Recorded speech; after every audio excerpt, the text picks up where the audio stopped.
500년 전 아메리카 대륙에는 유럽 전체 인구보다 많은 5천만 명에서 1억 명의 사람들이 살았습니다. 150년 후 남은 인구는 600만 명도 채 되지 않았습니다. 두 대륙 전체 인구의 90%가 불과 몇 세대 만에 사라진 것입니다.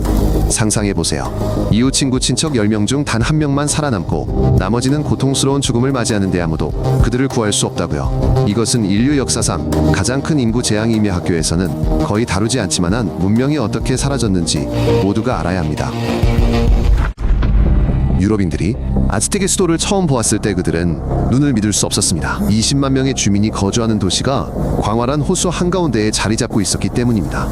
그 도시는 당시 유럽의 어떤 도시보다도 규모가 컸으며 상수도와 하수도, 시설수상 정원 파리나 런던보다 더 깨끗한 넓은 대로를 자랑했습니다. 잉카인들은 산과 정글을 가로지르는 4만 킬로미터에 달하는 도로망을 건설하고 매듭 문자 체계를 개발했으며 기근에 대비해 전국의 식량을 비축했습니다.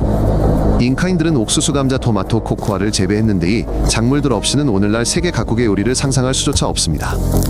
이 모든 것을 철제 쟁기와 수레 없이 이루어냈다는 것이 놀랍습니다. 아메리카 원주민 의사들은 두개골 절개술을 시행하여 70%의 생존율을 보였지만 유럽에서는 이러한 수술로 인해 10명 중 9명이 사망했습니다. 그들은 200가지가 넘는 약용식물을 사용했는데 그중 많은 식물이 후에 유럽인들에게 채택되었습니다. 예를 들어 말라리아 치료제인 퀴닌 마취제인 코카인버드 나무 껍질로 만든 아스피린 등이 있습니다. 아즈텍인들은 의사를 위한 특별 학교를 운영했고 잉카인들은 절단 수술과 골절 치료를 매우 성공적으로 시행하여 뼈가 합병증 없이 제대로 아물도록 했습니다. 아메리카 원주민들은 위생을 중요시하여 매일 씻었지만 유럽인들은 목욕을 건강에 해롭다고 여겨 1년에 몇 번만 씻어 질병을 퍼뜨렸습니다. 1492년 10월 12일 콜럼버스는 카리브해의 한 섬에 상륙하여 무장하지 않은 채 해안으로 온 사람들을 만났습니다. 원주민들은 유럽인들에게 물과 식량을 제공하고 마을을 보여주었으며 백인이나 철총기를 본 적이 없었기에 마치 신을 만난 것 같다고 생각했습니다. 콜럼버스는 일제히 이렇게 기록했습니다. 그들은 너무나 순진하고 관대해서 아주 작은 것에도 모든 것을 내어줄 것이다. 우리가 시키는 대로 무엇이든 할 훌륭한 하인이 될 것이다. 그러나 20년 후 카리브해 섬에 300만 명에 달했던 원주민 중 6만 명도 채 남지 않았습니다. 나머지는 질병 강제 노동기아로 사망했습니다. 천연두는 모든 전쟁과 정복으로 인한 사망자 수를 합친 것보다 더 많은 아메리카 원주민의 목숨을 앗아갔습니다. 아메리카 원주민들은 유럽 질병에 대한 면역력이 없었기 때문입니다. 감염자 한 명만으로도 이 주만의 마을 전체가 몰살당할 수 있었습니다. 사람들이 너무 빨리 죽어 시신을 매장하거나 아픈 아이들을 돌볼 사람조차 없었습니다. 천연두와 함께 홍역독 감장 티푸스가 발생했고 새로운 전염병이 발생할 때마다 생존자의 3분의 1에서 절반이 목숨을 잃었습니다. 이러한 재앙은 끊임없이 이어졌고 구원의 희망도 없었습니다. 유럽인들은 질병의 위력을 깨닫고 천연두 환자의 담요와 소지품을 아메리카 원주민들에게 의도적으로 나눠주기 시작했음에 이로써 전염병은 사실상 생물학전으로 변질되었습니다. 1519년 스페인 정복자 코르테스와 600명의 병사들은 이 1000만 명의 인구가 살던 아즈텍 제국으로 진군했습니다. 스페인 사람들은 말군견 대포를 가져왔는데 인디언들은 말을 본 적이 없어 말과 기수가 하나라고 생각해 고대포 소리는 공포와 혼란을 야기했습니다. 질병은 유럽인들의 주요 아군이 되었습니다. 아즈텍인들이 수도를 방어하기 위해 군대를 모으는 동안 천연두가 전사 절반과 황제를 죽음에 이르게 하여 수비대 사이에 혼란을 야기했습니다. 잉카 제국도 비슷한 방식으로 멸망했습니다. 먼저 전염병이 황제를 죽음으로 몰고 가 내전을 일으켰고 그 후 180명의 스페인 군대가 약해진 광활한 나라를 점령했습니다. 스페인 사람들은 엔코미엔다 제도를 도입하여 각 식민지 개척자에게 아메리카 원주민 마을 전체를 할당하고 원주민들을 개인 노예로 부릴 수 있도록 했습니다. 원주민들은 은광으로 보내져 몇 달 만에 탈진과 수은 중독으로 죽었고 그 자리는 점령당한 마을에서 온 새로운 노예들로 채워졌습니다. 남아메리카의 한 은광에서만 200년이 넘는 기간 동안 800만 명이 넘는 원주민이 목숨을 잃었습니다. 그들은 스페인을 유럽에서 가장 부유한 나라로 만든 은을 채굴했습니다. 아메리카 원주민의 수가 사탕수수 농장에서 일하기에 부족해지자 유럽인들은 아프리카에서 대규모로 노예를 수입하기 시작했고 이는 3세기 동안 지속된 대서양 노예 무역의 시작이었습니다. 1848년 캘리포니아에서 금이 발견되면서 2년 만에 전 세계에서 30만 명의 사람들이 금을 찾아 몰려들었습니다. 아메리카 원주민들은 수천 년 동안 이 땅에서 사냥과 낚시를 하며 살아왔지만 20년간의 골드러시 기간 동안 그들의 수는 15만 명에서 3만 명으로 급감했습니다. 당국은 원주민을 죽이는 대가로 성인의 두피에는 $5, 어린이는 25센트를 지급하는 정책을 시행하여 인신매매를 수익성 높은 사업으로 만들었습니다. 원주민들의 땅은 무단 점유지로 선언되고 무분별하게 몰수되었으며 부족 전체가 조상 대대로 살아온 땅에서 쫓겨났고 저항하는 자는 재판도 없이 즉결 처형당했습니다. 1830년 대통령은 강제 이주법에 서명했고 1만 5천 명의 체로키족 인디언들이 남동부의 고향에서 강제로 쫓겨났습니다. 그들은 따뜻한 옷이나 식량도 없이 겨울에 이 500km에 달하는 거리를 행군해야 했습니다. 군인들은 그들을 가축처럼 몰아세웠고 심지어 죽은 친척을 매장하는 것조차 허락하지 않았습니다. 행군 도중 추위굶주림 질병으로 4명 중 1명이 목숨을 잃었습니다. 노인 어린아이 임산부들은 길가에 쓰러졌고 행렬은 시체를 방치한 채 계속 이동했습니다. 이 사건은 눈물의 길로 알려지게 되었지만 체로키족만이 겪은 일은 아니었습니다. 다른 4개의 주요 부족도 같은 방식으로 강제 이주를 당했고 총 1만 5천 명이 넘는 사람들이 목숨을 잃었습니다. 19세기 초 북아메리카에는 6천만 마리의 들소가 살고 있었습니다. 아메리카 원주민들은 수세기 동안 들소를 사냥하여 고기가죽 뼈뿔을 생존에 필요한 자원으로 사용해왔습니다. 그러나 정부는 원주민들의 유일한 식량원을 차단하고 항복을 강요하기 위해 들소떼를 완전히 몰살시키기로 결정했습니다.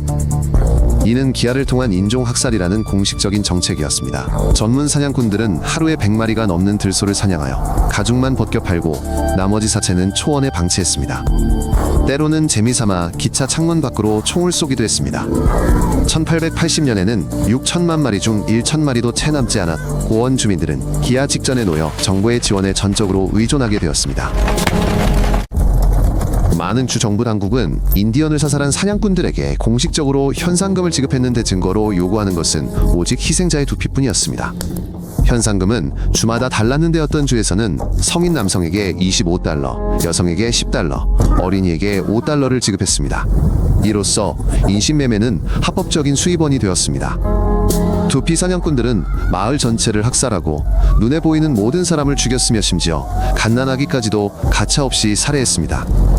아이들의 두피 또한 당국에 팔아 돈을 벌 수 있었기 때문입니다. 이러한 관행은 전국적으로 수십 년 동안 지속되었고 많은 부족들이 주 정부의 공식적인 지원을 받는 살인자들에 의해 완전히 멸절되었습니다.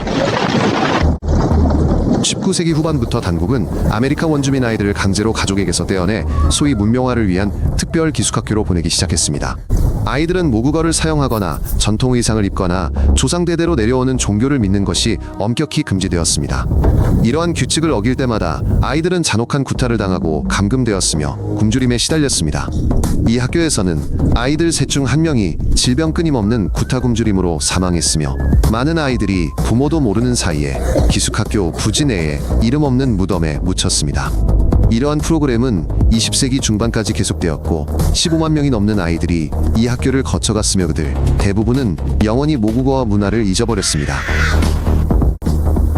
아메리카 원주민들은 사냥 낚시 농작물 재배가 불가능한 가장 황량하고 생명 없는 땅특별 보호구역으로 강제 이주당했습니다. 수세기 동안 광활한 대륙을 누비던 사람들은 좁은 사막지대에 갇혀 정부의 지원을 기다려야 했지만 그 지원은 늦거나 아예 오지 않았습니다. 보호구역에서는 굶주림 전염 병절망이 만연했고 사망률은 일반 인구의 3배에 달했으며 평균 수명은 절반밖에 되지 않았습니다.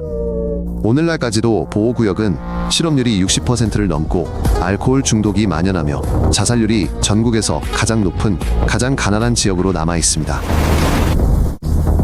아메리카 대륙 식민지하 400여 년 동안 5천만 명이 넘는 원주민이 목숨을 잃었습니다. 이는 제2차 세계대전 전 세계 사망자 수보다 더 많은 수치입니다. 수많은 민족 수백 가지 언어 독특한 문화 수천 년에 걸쳐 축적된 의학농업 천문학 지식이 지구상에서 영원히 사라졌습니다. 유럽인들은 두 대륙의 땅을 차지하고 오늘날 달러 가치로 환산하면 수조 달러에 달하는 금과 은을 수출하며 수백만 명의 노예 노동과 죽음을 통해 부를 축적했습니다. 이는 단지 먼 과거의 기억이 아닙니다. 아메리카 원주민 학살의 결과는 국경에서부터 대륙 간 경제적 불평등에 이르기까지 현대 사회에 여전히 영향을 미치고 있습니다. 오늘날 약 600만 명의 아메리카 원주민이 남미와 아메리카 대륙에 거주하고 있으며, 많은 이들이 조상대대로 물려받은 문화에 얼마 남지 않은 부분을 보존하기 위해 적극적으로 노력하고 있습니다. 일부 언어는 말 그대로 처음부터 되살아나고 있는데, 열정적인 사람들은 오래된 녹음 자료를 바탕으로 문법을 조금씩 재구성하고 아이들에게 거의 사라져버린 언어를 가르치고 있습니다. 아메리카 원주민 활동가들은 강탈당한 땅의 반환 과거 범죄에 대한 배상 보호구역 내 완전한 자치권, 그리고 학살에 대한 역사적 진실 인정을 요구하고 있습니다. 이러한 움직임은 전 세계적으로 탄력을 받고 있으며, 점점 더 많은 사람들이 왜곡되지 않은 진실된 역사를 배우고 학교에서 학살에 대한 진실을 가르쳐야 한다고 요구하고 있습니다. 인디언 학살의 역사는 일부 사람들이 다른 사람들이 자신들의 땅에서 살 자격이 없다고 판단할 때한 문명이 얼마나 순식간에 사라질 수 있는지를 보여줍니다. 이는 일부 민족의 발전과 부가 다른 민족의 죽음과 고통 위에 세워져서는 안 된다는 교훈이며, 학살에 대한 침묵은 우리 모두를 그 범죄에 공모하게 만든다는 것을 의미합니다. 우리가 이 끔찍한 역사를 잊거나 덮어버리려 할 때마다 희생된 수백만 명의 기억을 훼손하고 이러한 비극이 되풀이될 가능성을 열어주는 것입니다. 이 내용이 흥미로웠다면 구독 버튼을 눌러 새로운 에피소드를 놓치지 마세요. 저희는 모든 내용을 간결하고 명확하게 전달합니다.